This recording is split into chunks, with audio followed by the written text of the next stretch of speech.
भोजन का सभी प्राणियों के जीवन में एक महत्वपूर्ण स्थान है। हम जैसा भोजन लेते हैं उसका वैसा ही प्रभाव हमारे मन व बुद्धि पर पड़ता है। उपनिषदों में कहा गया है कि हमारा भोजन शुद्ध होगा तो हमारा मन शुद्ध होगा, हमारी चेतना शुद्ध होगी और चेतना के अनुरूप ही हमारे विचार होते हैं।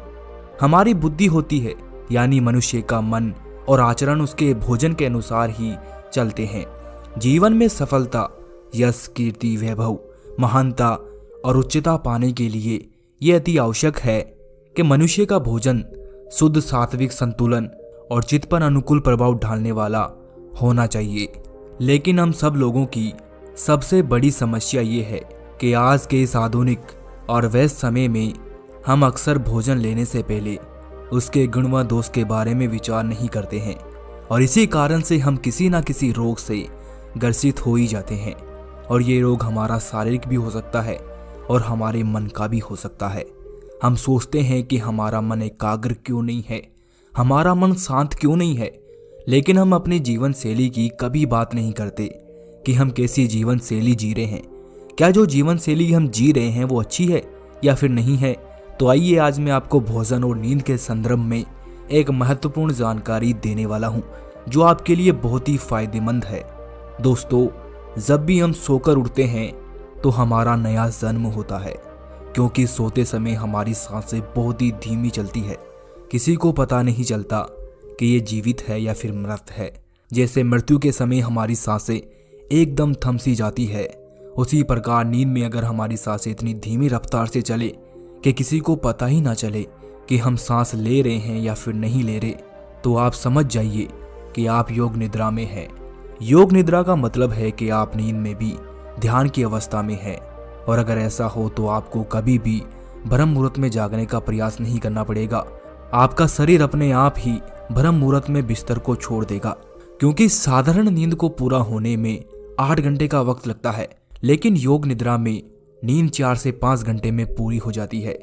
अगर आपको भी अपनी नींद को 4 से 5 घंटे में पूरा करना है और ब्रह्म मुहूर्त में जाकर उस समय का भरपूर फायदा उठाना है, तो आपको मेरी इन बातों का ख्याल रखना होगा। जैसे कि सबसे पहली बात है, अगर आपको ब्रह्म मुहूर्त में उठना है तो उसके लिए अपने शरीर के साथ जोर जबरदस्ती ना करें। अगर आपकी नींद पूरी नहीं हुई है तो आपको कोई भी अलार्म नहीं उठा सकता, और अगर आप बिना नींद के पूरे हुए भी ब्रह्म मुहूर्त में उठ जाते हैं तो आप ब्रह्म मुहूर्त की ऊर्जा का भरपूर प्रयोग नहीं कर पाएंगे। अगर ब्रह्म मुहूर्त में आपकी आंखें अपने आप ही खुलती है तो ही आप सुबह के ध्यान में गहराई से उतर सकते हैं, नहीं तो आप ध्यान में सोते ही रहेंगे।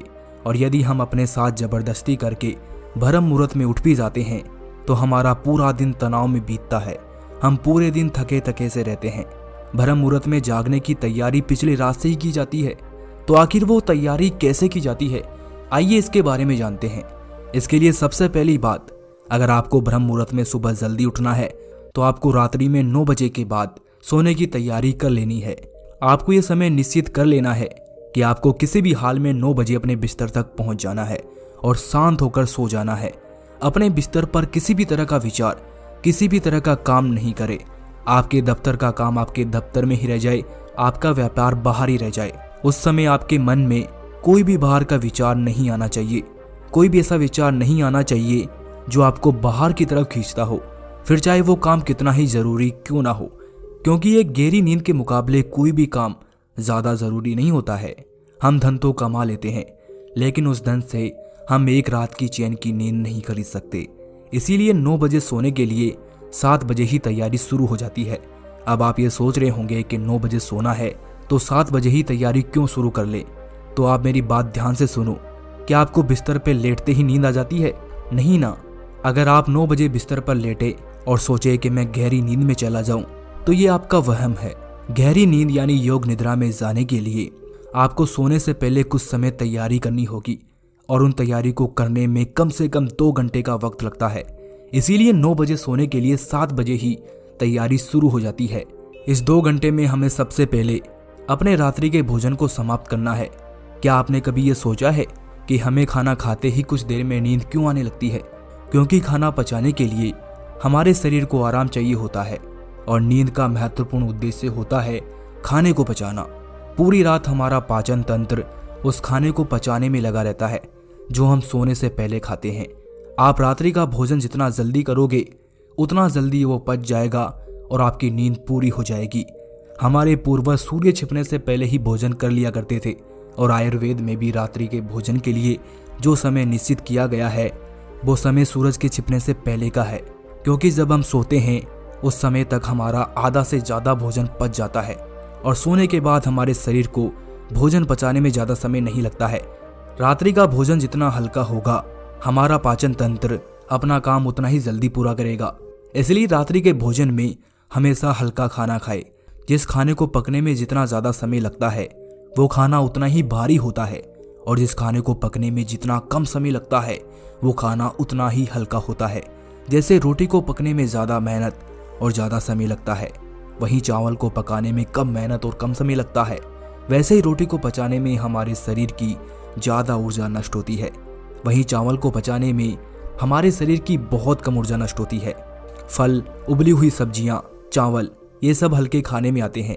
रोटी, माल, दाल इत्यादि भारी खाने में आते हैं, जिसको पचाने में हमारे शरीर को ज़्यादा ऊर्जा और ज़्यादा समय लगता है, जिसकी वजह से हमारी नींद की अवधि बढ़ जाती है और हम देर तक सोते रहते हैं। रात्रि में भारी भोजन करने की वजह से हमारे शरीर में विभिन्न प्रकार की बीमारियां उत्पन्न हो जाती है, क्योंकि हमें पता ही नहीं होता है कि हमें किस समय किस प्रकार का भोजन करना चाहिए। आजकल लोग अपने शरीर को मजबूत बनाने के लिए, आकर्षक बनाने के लिए जिम करते हैं, योग करते हैं और शरीर को मजबूत बनाने के लिए अंडा, मांस, मछली इत्यादि खाते हैं, और वो इसी भोजन को सर्वश्रेष्ठ मानते हैं। उन्हें लगता है कि इसको खाने से उनको ऊर्जा मिलती है, लेकिन ऐसा बिल्कुल नहीं है, क्योंकि जिस भोजन में खुद में कोई ऊर्जा नहीं है वो आपको क्या ही ऊर्जा दे सकता है। जबकि माँ प्रकृति से प्राप्त चीज़ों में जितनी ऊर्जा होती है उतनी ऊर्जा किसी भी भोजन में नहीं होती है। तो आप अपने भोजन में प्रकृति से प्राप्त चीज़ों का ही प्रयोग करें। अंडा, मांस, मछली इत्यादि ना खाएं। यह आपके शरीर को बलवान तो बना देते हैं, लेकिन शरीर में ऊर्जा व स्फूर्ति व ताजगी खत्म कर देते हैं। जबकि फल, उबली हुई सब्जियां इत्यादि खाने से आपके शरीर में ऊर्जा, स्फूर्ति और ताजगी बनी रहती है। शरीर बलवान हो या फिर ना हो, लेकिन हमारा मन मजबूत होना चाहिए। शरीर अगर खूबसूरत है और अगर हम प्रसन्न नहीं हैं तो इसका कोई महत्व नहीं है। इसीलिए शरीर के सुंदर होने से ज़्यादा हमारा मन प्रसन्न रहना चाहिए। ये बात भी सत्य है कि हमारा शरीर स्वस्थ रहना चाहिए और इसके लिए हमें व्यायाम करना चाहिए, लेकिन इतना ही व्यायाम करना चाहिए जितना कि हमारे शरीर के लिए उपयुक्त हो। कभी भी शरीर के साथ जोर जबरदस्ती नहीं करनी चाहिए। व्यायाम करने से हमारे शरीर की ऊर्जा बढ़ जाती है, लेकिन अगर हम ज़रूरत से ज़्यादा व्यायाम करते हैं तो हमारा शरीर थक जाता है, जिससे हमारे नींद की अवधि बढ़ जाती है और हमारे शरीर को ज़्यादा आराम की ज़रूरत पड़ती है और हम ठीक से ध्यान नहीं कर पाते हैं। लेकिन जो समझदार व्यक्ति हैं वो ये चीज़ जानते हैं, शरीर को चाहे कितना ही बलवान क्यों ना बना लो, एक ना एक दिन वो मिट्टी में मिल ही जाएगा। और वहीं पर हम अपने मन को समझ लेते हैं, तो मन को समझने से बड़ा काम इस दुनिया में कुछ हो ही नहीं सकता। मन को समझ लिया तो मतलब आपने अपने आप को समझ लिया, अपने आप पर विजय हासिल कर ली।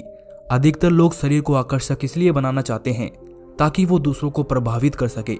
आजकल के आधुनिक युग में हमारे सामने ऐसे ऐसे विज्ञापन आते हैं जो आपके शरीर को सुंदर व आकर्षक बनाने के लिए तरह तरह की क्रियाएं देते हैं, और हम उन्हीं को देखकर आकर्षित हो जाते हैं और उन्हीं के जैसा बनना चाहते हैं।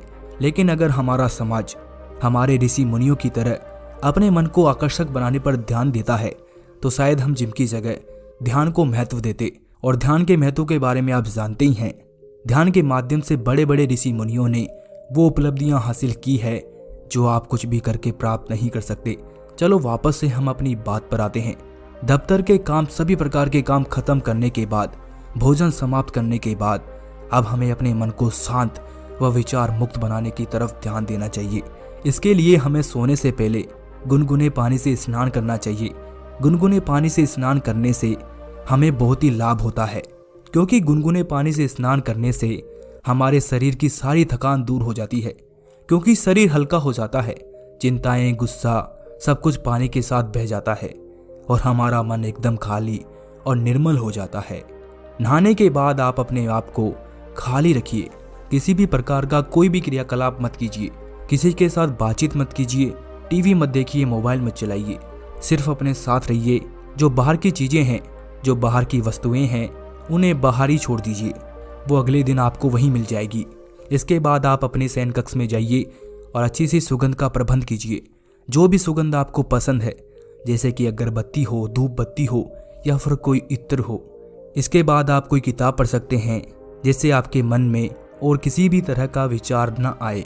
जब आप किताब पढ़ लेते हैं तो आप अपने कमरे की लाइट को बंद कर दें।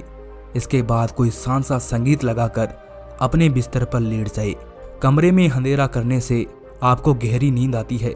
अगर उजाला रहता है तो हमारे मन में ये संदेश आता है कि अभी रात्रि नहीं हुई है और हम फिर गहरी नींद में नहीं जा पाते हैं। कल सुबह जल्दी उठने के लिए यानी ब्रह्म मुहूर्त में उठने के लिए किसी भी आराम की जरूरत नहीं है। आप सिर्फ अपने प्रभु से कहिए, वहीं आपको ब्रह्म मुहूर्त में जगा देंगे। उनसे बड़ा जगाने वाला और कौन हो सकता है। वही एकमात्र हैं जो आपको जगा सकते हैं, क्योंकि उनसे बड़ी शक्ति संसार में कोई है ही नहीं जो आपको सुबह जल्दी उठा दे। अगर आपको सुबह जल्दी उठना है, अगर आपको सुबह 4 बजे उठना है, तो आप ईश्वर से कहिए कि हे प्रभु, मुझे 4 बजे आप ही जगाने वाले हैं। आप इस सृष्टि के कर्ता धर्ता हैं। आपसे ये पूरा ब्रह्मांड चलता है। आप ही मेरे माता पिता हैं, आप ही मेरे सब कुछ हैं। मैं आपका बच्चा हूँ और आप ही मुझे ब्रह्म मुहूर्त में जगाओगे। और फिर उन पर विश्वास करके आप सो जाइए। आपका विश्वास जितना गहरा होगा, उसका परिणाम उतना ही जल्दी मिलेगा। इसके बाद आप धीरे धीरे गहरी नींद में चले जाएंगे। 21 दिन ये प्रयोग करने के बाद आपको खुद ही ये एहसास होगा, आप अपनी नींद में भी जागे रहते हैं। अब आपका जागरण पूर्ण हुआ। आप योग निद्रा में प्रविष्ट हो चुके हैं। जिस नींद को पूरा करने में 8 से 10 घंटे का समय लगता था और उसके बाद भी मन में थकावट बनी रहती थी, अब वही नींद 4 से 5 घंटे में पूरी हो जाती है और आपको ऊर्जावान बनाए रखती है। अब आपकी नींद वास्तविक नींद है। और पहले आप अपनी नींद में सपनों में चलते रहते थे। आपका मन, आपका मस्तिष्क निरंतर काम करता रहता था। आपका पाचन तंत्र अलग अलग क्रियाओं में लिप्त रहता था। लेकिन अब ना तो आपके मन में कुछ विचार चलते हैं और ना ही कोई सपने आते हैं और ना ही आपके पाचन तंत्र पर इतना दबाव बना रहता है। इसीलिए आपके शरीर की ऊर्जा और ताजगी सबको हैरान कर देगी। आप बिल्कुल भी नहीं थकेंगे, ना ही आपको आलस आएगा, ना ही आपको तनाव आएगा और ना ही आप तनाव में रहेंगे। आपका पूरा दिन ताजगी से भरा हुआ होगा, नएपन से भरा हुआ होगा। हर काम में आनंद आने लगेगा। यहाँ तक पहुँचने के बाद आपका ध्यान करना भी सरल हो जाएगा। आप बहुत जल्दी और बहुत तेजी से ध्यान में उतर जाएंगे। सुबह ब्रह्म मुहूर्त में जागकर ध्यान करना सबसे ज्यादा लाभकारी माना जाता है। इसीलिए ब्रह्म मुहूर्त में जागकर आधा 1 घंटा ध्यान को जरूर देना चाहिए। ध्यान के माध्यम से आप असीम सत्य को जान पाएंगे। आप उस ब्रह्मांड की शक्ति को समझ पाएंगे। आप वो देख पाएंगे जो इस ब्रह्मांड के कण कण में बसा हुआ है, जिसे आप आज तक नहीं देख पाए। वो सभी समझ पाएंगे जो सभी शास्त्रों में, वेदों में लिखा है, जो सभी ऋषि मुनियों की सीख है और जिस पर पूरा ब्रह्मांड टिका हुआ है। शास्त्रों में लिखी बातें रखने की नहीं होती, अनुभव करने की होती है। आप अनुभव नहीं करेंगे तब तक वो ज्ञान आपके लिए एक कचरे के समान होगा। उस ज्ञान का आपके जीवन में कोई उपयोग नहीं है। वो ज्ञान आपके मन में भय और तनाव उत्पन्न करता है। यदि आपने उस ज्ञान को अनुभव कर लिया, समझ लिया, तो वो ज्ञान आपके अंदर आनंद बन जाएगा।